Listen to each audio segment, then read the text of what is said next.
कोई national party होती है तो दो चीज़ें होती हैं, एक संगठन आपका जो ज़मीन पे काम करता है, एक आपकी नेशनल लीडरशिप और आपका जो नैरेटिव है। 24 में बीजेपी को ये लगा कि संगठन थोड़ा सुस्त भी रहेगा तो कोई हर्ज नहीं, मोदी जी का नाम है, उनकी लोकप्रियता है, नैरेटिव है हमारे पास, गाड़ी निकल जाएगी आराम से। महाराष्ट्र में ये चेंज, आप केवल एक बात पता कर लीजिए कि महाराष्ट्र के विधानसभा चुनाव से पहले संघ के लोगों ने कितने घरों में जाकर चाय पी या खाना खाया, उसी से आपको परिवर्तन का अंदाजा लग जाएगा कि एक एक आदमी एक एक परिवार तक पहुंचना है। और उसमें जाकर किसी ने नहीं कहा कि आप बीजेपी को वोट दीजिए, सबने कहा राष्ट्र की सोचिए, राष्ट्र के हित में क्या है इसके अनुसार फैसला कीजिए। तो जब आप प्रचार के लिए जाते हैं कि इनको, इस व्यक्ति को दीजिए, पार्टी को दीजिए, तो लोगों में एक तरह की अरुचि होती है थोड़ी।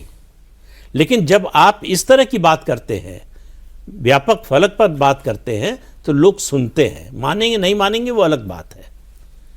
तो बीजेपी ने 2024 के बाद ये सबक सीखा कि इन दोनों का सामंजस्य जरूरी है।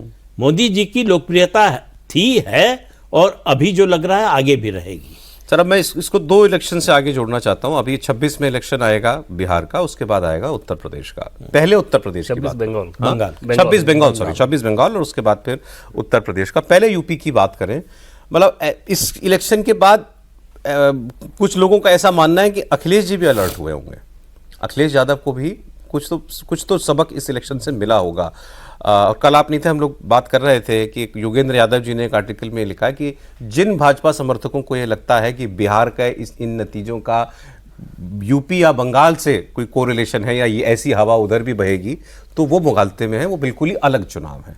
आपका क्या मानना है? पहले योगेंद्र यादव मुगालते में, अच्छा, एक ही वो आपने शायद चर्चा भी की होगी, उस पर खबर भी छपी है। प्रधानमंत्री कोयम्बटूर में थे कल, उन्होंने कहा कि मैंने देखा कुछ किसान गमछा लहरा रहे थे, तो बिहार की हवा यहाँ तक पहुँच गई।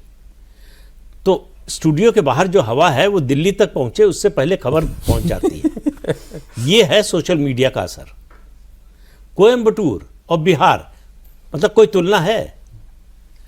कोयम्बटूर में असर हो जाएगा और उत्तर प्रदेश में, लखनऊ में नहीं होगा। ये वही व्यक्ति बोल सकता है जो सच्चाई देखने को तैयार नहीं है। तो या ये देख रहा है और बताने को तैयार नहीं है, और वो बार बार खुद अपने को ही कंट्राडिक्ट करते हैं, साबित करते हैं कि मैं ये देख रहा था कि हो रहा है, लेकिन मैं ये बोला नहीं, मैं फलाने के लिए पिच तैयार कर रहा था। जब आंदोलन कर रहे थे तो कह रहे मैं फला के लिए राजनीतिक पिच तैयार करता था। तो उनकी बात पर तो मुझे तो भरोसा नहीं है। उनकी बात छोड़ें, तो मतलब यूपी की हवा क्या कह रही है अभी? यूपी की हवा कह रही, अभी तक जो स्थिति है उसमें कोई शक नहीं लग रहा है कि बीजेपी की लगातार तीसरी बार सरकार बनेगी। अच्छा। और अखिलेश यादव को निश्चित चिंता होगी बिहार के चुनाव नतीजे की।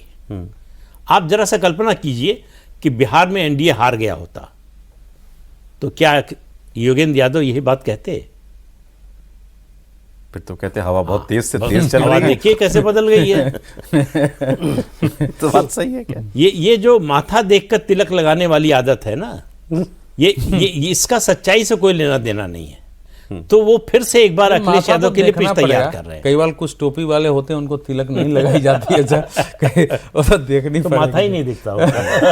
इसलिए देखना पड़ेगा। सर उत्तर प्रदेश में देखिए, जो चीजें पहले तो इसका दो बात है ना कि एक देश में जो हुआ है, जो प्रदीप जी ने कहा उसको केवल मैं उसको पूरा कर रहा हूं।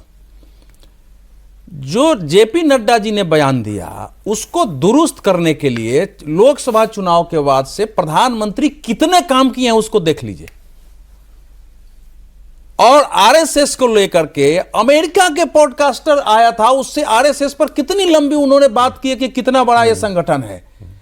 फिर वो डॉक्टर हेडगेवार के जन्म दिवस पर कैसे किया, फिर वो ट्वीट किया है, फिर उन्होंने भाषण दिए हैं लाल किले से भाषण। आप देखिए कि एक गलती हुई है तो वहां से ये नहीं जाएगा।